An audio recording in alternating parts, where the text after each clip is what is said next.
Hi, hello, welcome back to black horror Hindi channel. उम्मीद है दोस्तों कि आप सब बहुत अच्छे होंगे। दोस्तों, ट्रकर्स या कहें ट्रक ड्राइवर्स को तो आप लोग जानते हैं, जिनका काम होता है ट्रक ड्राइव करके सामानों को एक जगह से दूसरी जगह डिलीवर करना। ये ट्रकर्स रात में हाईवे रास्ते रोड से ड्राइव करते हुए जाते हैं। रात में सुनसान रास्ते में कई बार इनका सामना ऐसी चीज़ों से हो जाता है जो ये शेयर नहीं करना चाहते हैं।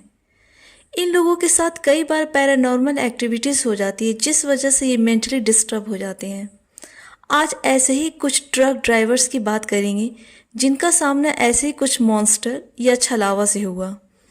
तो चलिए स्टोरीज सुनते हैं, ठीक है। मेरा नाम माइकल है। ये कुछ साल पहले की बात है। मैं एक शिफ्ट मीट एंड टर्न पे काम कर रहा था। Actually meet and turn shift में होता ये था कि जो ड्राइवर जिस सिटी का होता था उसे अपने सिटी के बाहर आधे रास्ते तक ट्रक लेकर जाना होता था। फिर वहाँ से कोई दूसरा ड्राइवर उसे दूसरे सिटी के अंदर उसके डेस्टिनेशन तक लेकर जाता था। मैं इस शिफ्ट पे काफ़ी महीनों से काम कर रहा था। मैं भी ट्रक लेकर अपनी सिटी से निकल आया। काफ़ी देर ड्राइव करने के बाद उस पॉइंट पर रुक गया जहाँ दूसरा ड्राइवर आने वाला था। अंधेरा काफ़ी था और रास्ता बहुत सुनसान था। रात के 3 बज रहे थे। मैंने सोचा ड्राइवर को आने में भी टाइम है, तब तक थोड़ा सो लेता हूँ। मैं ट्रक के सीट पर आंखें बंद करके सो गया। करीब 10 मिनट सोने के बाद कुत्ते के भौंकने से मेरी आंखें खुल गई। पहले मैंने इग्नोर किया, लेकिन वो आवाज़ लगातार आ रही थी। अब बहुत तेज से आने लगी, वो भी बिल्कुल नज़दीक से। इस पॉइंट पे मुझे लगा शायद वो डॉग मुझे वार्न कर रहा है किसी चीज़ के लिए, या तो फिर उसे कोई प्रॉब्लम हुई होगी इसलिए वो इतना भौंक रहा है। मैं उठता हूँ, अपनी ड्राइविंग सीट वाली विंडो से बाहर देखता हूँ तो मुझे कुछ नहीं दिखता है। फिर दूसरे साइड वाली विंडो की तरफ देखता हूँ। जो मैं देखता हूँ, मैं एकदम स्थिर और शॉक्ड हो जाता हूँ। एक आदमी जिसका एज अप्रॉक्स 35 साल तक होगा, वो ट्रक के विंडो से अंदर मुझे देख रहा था, और तो और वो भौंक भी रहा था। मैं बहुत ज़्यादा डर जाता हूँ। उसकी आंखें रेड कलर की थी। वो मुझे देखकर फिर भौंकने लगता है। मैं किसी तरह से अपने ट्रक को स्टार्ट करता हूँ और भागता हूँ। वो आदमी भूत या जो भी था, वो भी भौंकता हुआ ट्रक के साथ दौड़ रहा था। 2-3 मिनट के बाद वो गायब हो गया। तब तक दूसरा वाला ड्राइवर आ गया था। मैंने उसे सारी बात बताई। उसने कहा सड़कों पर ऐसे छलावे मिलते रहते हैं। इसके बाद मैं फिर कभी भी बाहर गया तो कभी भी सोया नहीं था। उस दिन मुझे शेप शिफ्टर यानी कि छलावा ही मिला था। कुछ साल पहले की बात है। मैं कॉस्टको कंपनी के लिए काम करता था। जैन या फेब मंथ्स की बात होगी। हॉलीडे सीजन होने की वजह से हम लोग एक्स्ट्रा शिफ्ट में काम कर रहे थे। मैं टॉय से लोडेड ट्रक को ड्राइव करता था। हमें एक लोकेशन से कॉल आता है कि केंटकी के रूरल एरिया में स्पाइडरमैन और डॉल्स का स्टॉक चाहिए था, वो भी अर्जेंट। सभी जानते थे कि मैं फास्ट ड्राइवर हूँ, इसलिए वो लोग मुझसे लास्ट मोमेंट पे वहाँ भेजने का डिसीजन लेते हैं। मैं अपने ट्रक को लोड करता हूँ और अपने सफ़र पर निकल जाता हूँ। रात के 3 बजे थे। सडनली मुझे बहुत भयानक वाली फीलिंग आती है। मैं लोकेशन से 10 मिनट पहले ही थोड़ी देर के लिए रुकता हूँ। मैं टायर्ड भी था। मैं अपने साथ जो खाने पीने की चीज़ें लाया था उसे खाता हूँ। 5 मिनट के बाद मैं देखता हूँ कि रोड पे अचानक से बहुत सारा फॉग आने लगता है, और जो रोड रहता है वो फॉग से कवर होने लगता है। इस तरह का फॉग मैंने पहले कभी नहीं देखा था। बहुत ज़्यादा फॉग होने की वजह से मुझे कुछ भी क्लियर दिखता नहीं है, इसलिए मैं थोड़ा वेट करने का सोचता हूँ, क्योंकि अभी 10 मिनट और ड्राइव करके जाना था। मैं वेट करने लगता हूँ। मैं ट्रक में ही बैठा हुआ था। फिर कुछ मिनट्स के बाद मैं ट्रक स्टार्ट करता हूँ, लेकिन इंजन स्टार्ट नहीं होता है। ट्रक की लाइट भी ऑन नहीं होती है। ट्रक तो जैसे डेड हो गया था।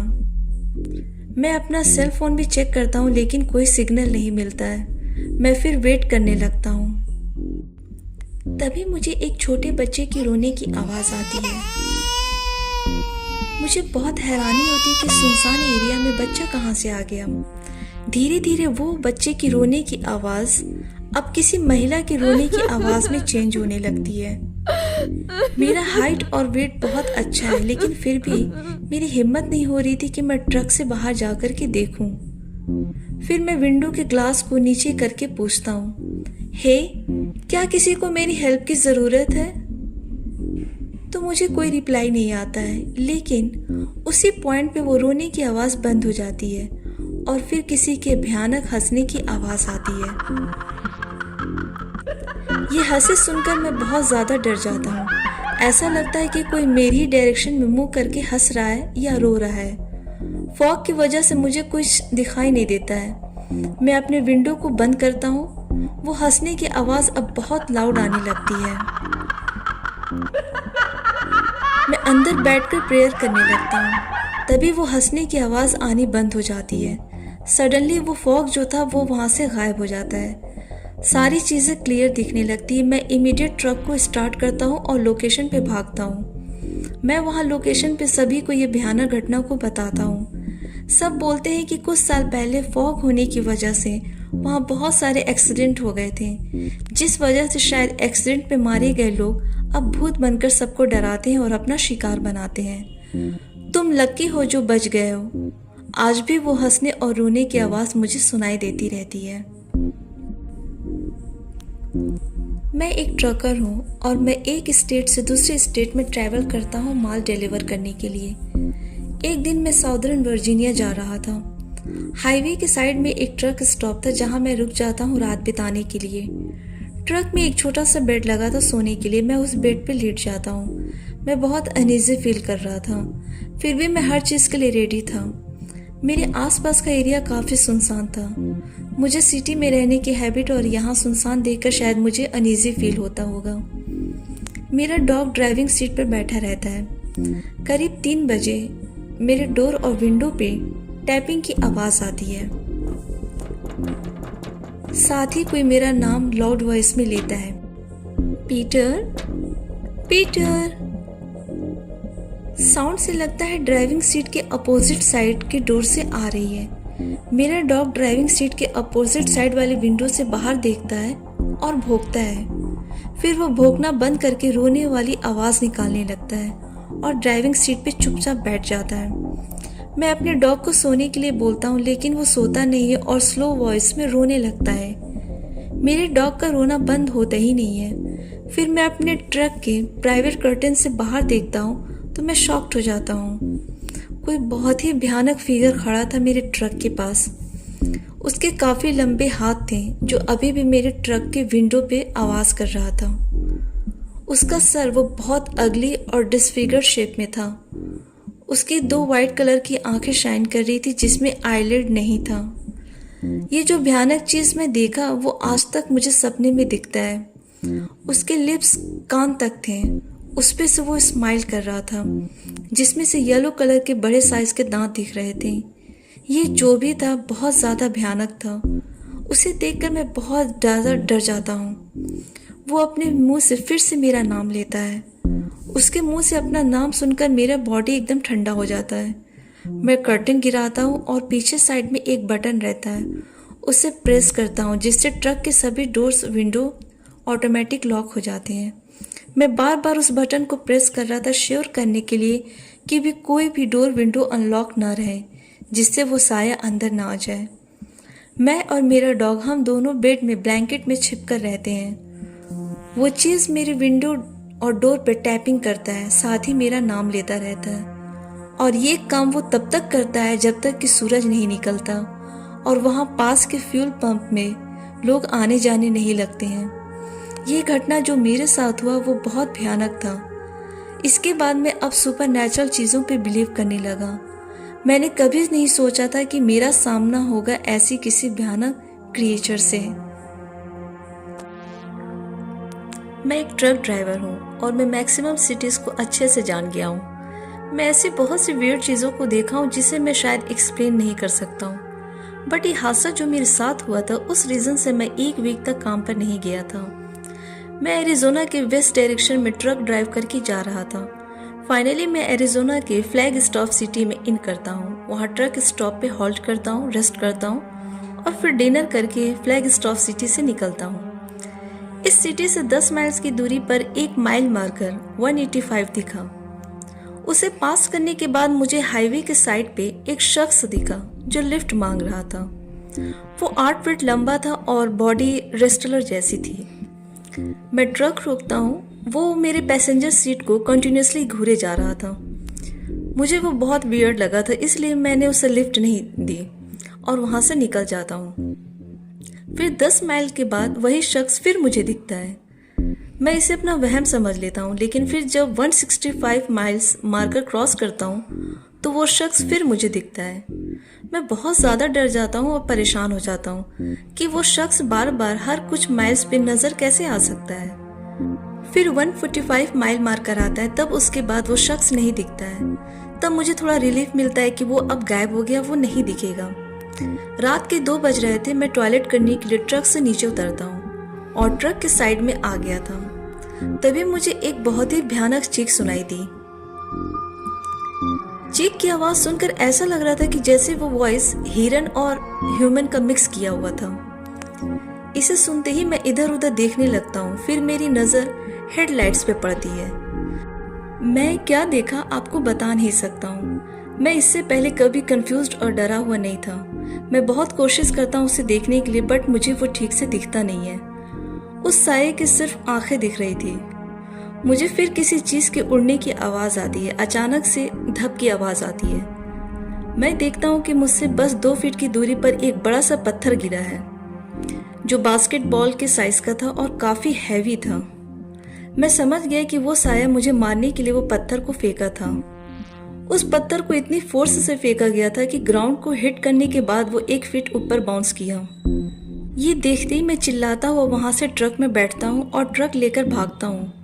घर पर आकर मुझे फीवर हो जाता है और मैं मेंटली बहुत डिस्टर्ब हो जाता हूँ। मैं सोचता रहता हूँ कि अगर वो पत्थर 2 फीट दूर ना गिरकर मेरे ऊपर गिर जाता तो मैं तो मर जाता। यही सोच सोचकर मैं 1 वीक तक ट्रक नहीं ड्राइव किया था। कभी कभी लगता है कि शायद वो कोई स्किन वॉकर था। ये कहानी मेरी मॉम मुझे कुछ साल पहले बताई थी, जब मैं ट्रक ड्राइविंग करने लगा था। ये घटना डैड के साथ हुआ था जब मैं काफ़ी छोटा था, इसलिए उस वक्त मॉम मुझे नहीं बताई थी। 70 के दशक में डैड मिलिट्री की सर्विस छोड़कर ट्रक ड्राइविंग करने लगे थे। जब मेरे छोटे भाई बहन हुए तो डैड सिर्फ टेक्सास में ट्रक ड्राइविंग करते थे, वो भी सिर्फ नज़दीक के सिटीज़ में, ताकि हम लोगों को लेकर मॉम को कोई प्रॉब्लम ना हो। समर में वो काफ़ी ज़्यादा बिजी रहते थे। ये बात 1980 की है, जब डैड लंबे ट्रिप पे गए थे टेक्सास के एक सिटी में। रात का टाइम था, वो बहुत टायर्ड थे और उन्हें भूख भी लगी थी। वो एक ट्रक स्टॉप पे अपनी ट्रक रोकते हैं। पास में एक छोटा सा होटल था, वो वहाँ खाना खाने जाते हैं। तभी शॉप के सामने वो एक यंग लड़की को नोटिस करते हैं, जिसकी एज अप्रॉक्स 20 साल होगी और वो स्लिम फिगर की थी। दिखने में भी वो काफ़ी प्रिटी थी। वो शॉर्ट्स और टॉप टैंक पहनी थी, जो नॉर्मली समर सीजन में टेक्सास में लड़कियां पहनती हैं। कुछ सेकंड्स के लिए डैड उसे देखने लगे थे। डैड उस होटल में चले जाते हैं और अपना डिनर करके फिर अपने ट्रक में वापस आते हैं। डैड जैसे ट्रक में बैठते हैं तो वो देखते हैं कि वही लड़की जिसे वो कुछ देर पहले शॉप के सामने देखे थे, वो उनके ट्रक की पैसेंजर सीट पे बैठी है। उसे देखकर वो बहुत शॉक्ड हो जाते हैं। उन्हें कोई क्लू नहीं मिलता कि ये लड़की कौन है और वो इस लॉक ट्रक में कैसे आ गई। डैड जब बाहर रहते हैं तो वो बहुत कॉशियस रहते हैं, स्पेशली ट्रक को लेकर। वो बिना लॉक किए ट्रक छोड़कर कहीं भी नहीं जाते हैं। वो बहुत हैरान होते हैं कि ट्रक लॉक था, चाबी उनके पास थी, तो वो लड़की ट्रक में कैसे आ गई। वो उस लड़की से ट्रक से नीचे उतारने के लिए बोलते हैं, लेकिन वो लड़की डैड की तरफ देखती है और कोई रिस्पॉन्स नहीं करती है। डैड को वो लड़की बहुत मिस्टीरियस लगती है। डैड उसे ट्रक से बाहर निकालने के लिए डोर खोलने वाले ही थे, लेकिन वो कुछ सोच कर रुक जाते हैं। मेरे डैड के मन में उस लड़की को लेकर कुछ अच्छे ख्याल नहीं आते हैं और वो उस लड़की के साथ ट्रक ड्राइव करके जाने लगते हैं। कुछ देर ड्राइव करने के बाद रास्ते में वो उस लड़की से बात करने की कोशिश करते हैं। वो बहुत अनकंफर्टेबल होने लगते हैं। इस चीज़ को ठीक करने के लिए वो उस लड़की से उसका नाम पूछते हैं, बट वो लड़की कुछ भी रिस्पॉन्स नहीं करती है। डैड हाईवे पर ड्राइव करते हैं। डैड के मन में भी बहुत गंदे ख्याल आने लगते हैं उस लड़की को लेकर। अपने मन में ये सोच लाने से पहले उन्हें ज़रा भी मेरी मॉम का ख्याल नहीं आता है, ना ही हम लोगों का। डैड अपना हाथ उस लड़की की तरफ धीरे धीरे बढ़ाते हैं। वो उसकी थाई पे हाथ रख देते हैं। वो लड़की डैड के हाथ को पकड़ लेती है और वो एक गॉर्जियस लड़की से एक बहुत ही भयानक मॉन्स्टर में बदल जाती है। उसकी आंखों की जगह बस 2 काले गड्ढे दिखते हैं। उसके दांत लंबे और शार्प बन जाते हैं। उसका टंग लंबा हो जाता है और वो हिस की आवाज़ निकालने लगती है। वो पूरी तरह से एक डीमन यानी कि पिशाचनी में चेंज हो जाती है। ट्रक में बहुत गंदी स्मेल आने लगती है। वो डैड को देखकर बहुत हंसती है और डैड को खाने के लिए उनकी तरफ आ जाती है। डैड बहुत चीखते चिल्लाते हैं और ट्रक को किसी तरह रोकते हैं। ट्रक से बाहर कूद जाते हैं और हाफते हुए क्रॉल करते हुए भागते हैं। कुछ दूर जाकर वो अपने आप को नॉर्मल करते हैं। फिर ट्रक की तरफ देखते हैं, लेकिन ट्रक में वहाँ कोई पिशाचनी नहीं रहती है। डैड वहीं रोड पर रोने लगते हैं और गॉड का बहुत थैंक्स करते हैं, उनकी जान बच गई। वो डरते हुए ट्रक में बैठते हैं। लकीली वो डीमन रिटर्न नहीं आती है। वो ट्रिप से घर रिटर्न आते हैं और मॉम को सारी बात बताते हैं। वो बहुत डरे हुए थे कि उन्हें मॉम के साथ जो विश्वासघात किया उसके लिए मॉम उन्हें कभी माफ़ नहीं करेंगी। डैड अपनी लाइफ में बहुत कुछ देखे थे, लेकिन वो इससे पहले कभी इस तरह से नहीं डरे थे। वो अपने आप को ब्लेम करते हैं अपने गंदे थॉट्स के लिए। शायद इसी वजह से वो इविल स्पिरिट उनसे अट्रैक्ट हुई थी। मैं जानता हूँ बहुत से लोग बोलेंगे कि बहुत सारे लोग अपने पार्टनर से चीट करते हैं, उन्हें धोखा देते हैं, लेकिन उनके साथ ऐसा कुछ नहीं होता है। मैं इस चीज़ को शायद एक्सप्लेन ना कर पाऊँ। मुझे बस इतना मालूम है उस रात मेरे डैड के साथ टेक्सास के हाईवे पे जो हुआ था वो बहुत बुरा हुआ। तो दोस्तों, ये थी ट्रकर्स की रियल हॉरर स्टोरीज, उनकी अपनी सच्ची आप बीती। आज की वीडियो आपको कैसी लगी हमें कमेंट में ज़रूर बताएं। आपके अच्छे अच्छे कमेंट्स पढ़कर अच्छा लगता है और प्लीज़ लाइक भी कर दिया करें। स्टोरीज पसंद आए तो प्लीज़ फैमिली फ्रेंड्स के साथ ज़रूर शेयर करें। साथ ही दोस्तों, अगर आप चाहते हैं कि आपकी स्टोरीज को मैं अपनी आवाज़ दूं तो डिस्क्रिप्शन में दिए गए लिंक पे अपनी स्टोरीज सेंड करें, हम उस पर वीडियो ज़रूर बनाएंगे। चैनल पे जो नए दोस्त आए हैं उनसे रिक्वेस्ट है कि चैनल को ज़रूर सब्सक्राइब करें। सबसे इम्पोर्टेंट बात कि आप और किस टॉपिक पे वीडियो चाहते हैं हमें कमेंट पे ज़रूर बताएं। Thanks for watching video. आज के लिए इतना ही, मिलती हूँ अगली वीडियो में। Till then bye and take care.